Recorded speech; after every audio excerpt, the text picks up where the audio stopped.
Hello everyone, welcome back to the channel. We are doing leetcode 2962, count subarrays where max element appears at least k times.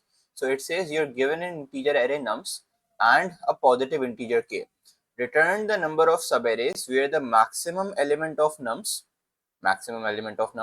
appears at least k times inside of that subarray. Okay, and we know for a fact, having done so many subarray related questions, that a subarray is contiguous sequence of elements. Okay, so if we take a look at the first test case, you are given an array something like this and an integer k equals 2. Let's have a look at it over here. Okay, so in this scenario, you see I have to first of all find out what the maximum element is. Before I do anything else, I need to find out what the maximum element is. So I'll say that the visually I can very easily say that the maximum element is 3 over here. This can be very easily find out in an O of n operation. Okay, you just loop through the whole array and find out what the maximum element is. Then what do I need to do? You see, they are talking about the frequency of the maximum element, right? And whenever I hear the word frequency, the first thing which comes to my mind is a map. But then do we really need a map over here? No. Why? Because we are just keeping track of the frequency of only the maximum element, right? We're not keeping track of so many different numbers. If for example I was keeping track of the maximum element and the second maximum and the third maximum and the fourth maximum, so on and so forth, then I would have gone for a map. But right now I just have to keep track of a single number. So why don't we just use a simple variable for it? Okay, so what I'll do is I'll take a variable which is known as frequency and initialize it with 0. And also the count of subarrays, I will take that variable as answer, which I will ultimately return and initialize it to 0 as well. Alright, now what do I need to do? I need to calculate the count of subarrays where this maximum element appears at least k times. So since it's a subarray, the first strategy which comes to my mind is why not keep track of the subarrays in a sliding window sort of a manner. Okay, so now what I will do is, right now this is my window, and inside of this window I have 0 maximum elements, right? So I need to expand my window. When I expand my window, I see that this number, the number which is pointed at by j, is actually my maximum element. So I will increment my frequency by 1. Again, not enough.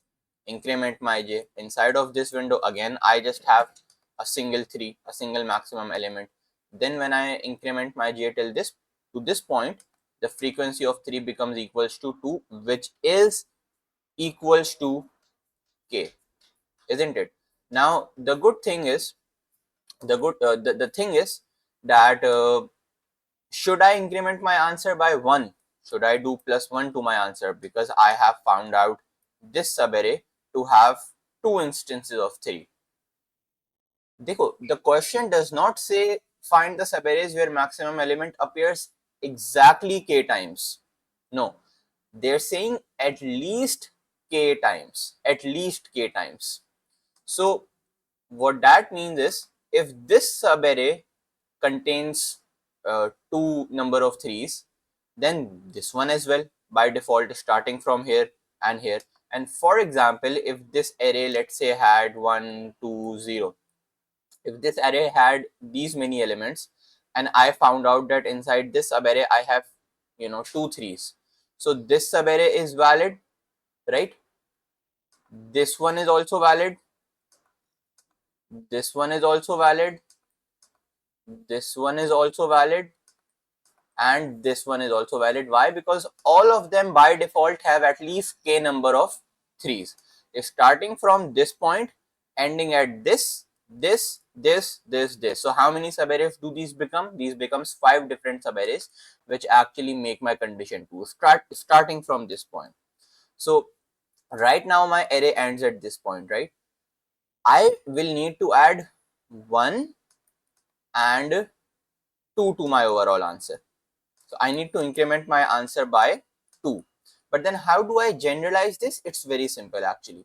The size of my subarray is equals to 5 and the index at which my subarray is ending is 3. Just do n minus I.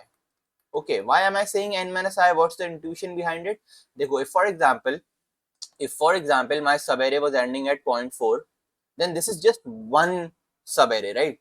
So n minus 4, 5 minus 4 gives me 1. But then since my subarray is ending at 3, that lets me know that this is one subarray, and I have another subarray as well ending at 4. That is why I'm doing n minus 3. For example, if my subarray had ended at 2, then I know that this is one subarray, but then I have another subarray ending at 3, another subarray ending at 4, index 4. So 5 minus 2 gives me 3. Okay, that is why I'm saying that whenever uh, you are adding to answer, always add n minus I, and you don't just increment it by 1. Okay, now having said this, my j was at this point. I noticed that the frequency of maximum element became 2. I added 2 to my answer. So ultimately 1323 also got, I have taken care of 1323, and I have taken care of 1323, sorry, 33. Okay, I have taken care of these two subarrays. Now, you see, I need to shrink my window because I have already, if I increment my j, I have already taken care of this subarray. So why repeat it again? Okay, so as soon as my k reaches, sorry, as soon as my frequency reaches k, I will add whatever needs to be added to my answer variable, and then I will shrink my window. So is this equals to maximum element? It is not, so I won't decrease my frequency. Is this equals to maximum element? Yes, it is. But before decreasing my frequency, you see, this marks a new window. This marks a new window, and this is one valid subarray for me. This is another valid subarray for me. So I will add again plus equals n minus I to my overall answer. My answer is going to become 4. Okay, I need to do that before I, you know, raise I and then decrement the frequency of 3. Now the frequency of 3 has become 1. I need to expand my window. When I do, the frequency of 3 becomes 3 again. So at this point, I need to add n minus I to my answer. So it's going to be 5 minus 4, 1. Then I increment my I. Again, I have two threes inside of this subarray. So I increment my answer by 1.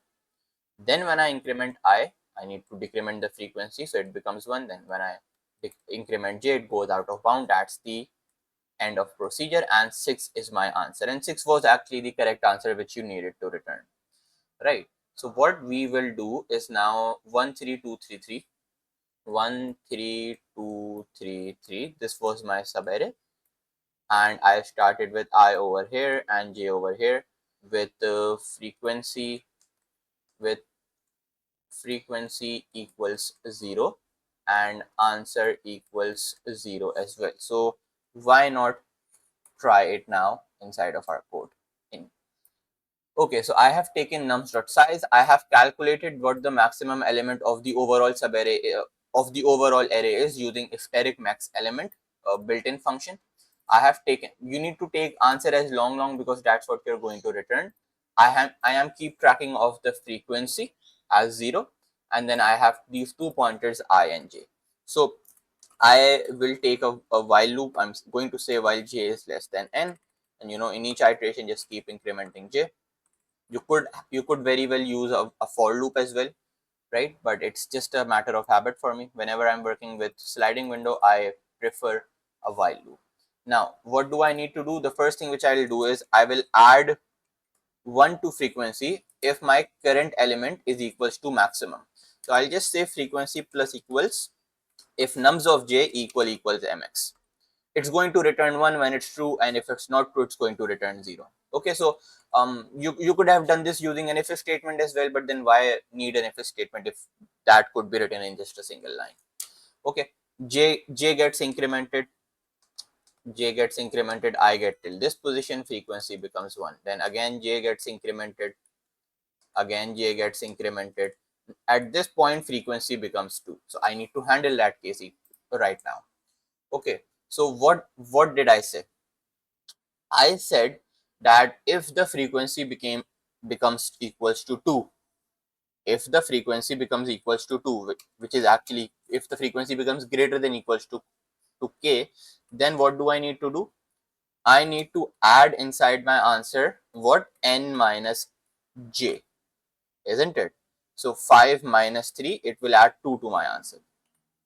But then what did we discuss over here? We discussed that when the frequency of your maximum element reaches k, you need to shrink your window. At that point you need to shrink your window. So at this point, my frequency is 2, I added 2 to my answer. At this point I need to shrink my window, and I need to do this. So rather than an if statement over here, what I'll do is I'll have a while loop. I will add to answer n minus j. Then you see my I was initially at this point. So I am shrinking my window, right? I will do this exact same operation over here. I will do frequency minus equal if nums of I equals mx. So if this is the maximum element, reduce the frequency. If this is not, don't do nothing. So right now it won't do anything, and I will just increment my I.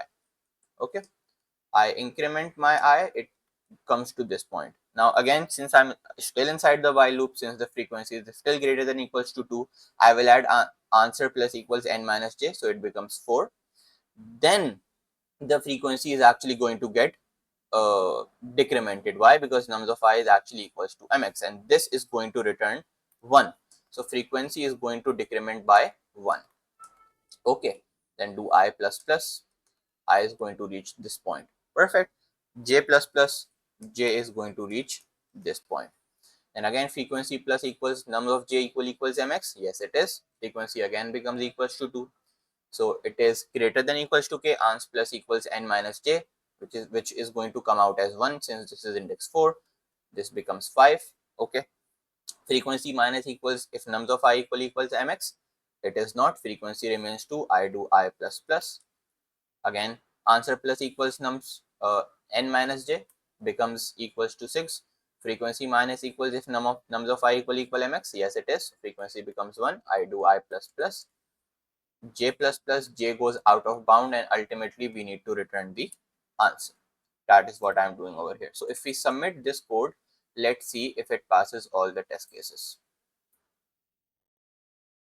And it very clearly does, right? So now the only thing which is left for us to do is have a look at what the time and space complexity of this code is going to be. You can very easily see that we are not taking a map or anything. We are just taking we are taking so many different variables, right? I, j, frequency, and answer, so on and so forth. So the time complexity, the space complexity is very clearly O of 1. And if we take a look at the time complexity, then we just visit any element at most twice. Once while introducing it to the window, and again when we are exiting it from the window. So the time complexity is very clearly O of n as well. It is a linear time solution, right? I hope you found the video helpful, and I will see you in the next one.